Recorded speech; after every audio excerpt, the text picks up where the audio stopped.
In April 2018, the International Maritime Organization agreed to an initial greenhouse gas strategy, the first climate framework for international shipping.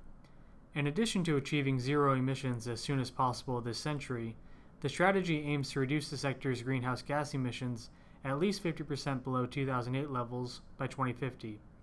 Given that international shipping emissions are expected to approximately double by 2050, this begs the question, how do we cut emissions in half, rather than double them?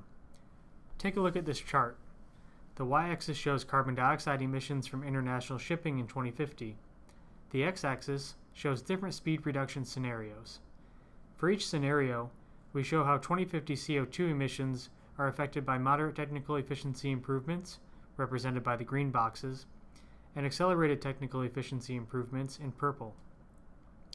The accelerated technical efficiency scenario assumes that new standards are developed that regularly reduce the carbon intensity of new ships every 5 years, such that a ship built in 2040 is 70% less carbon intensive than one built 35 years earlier.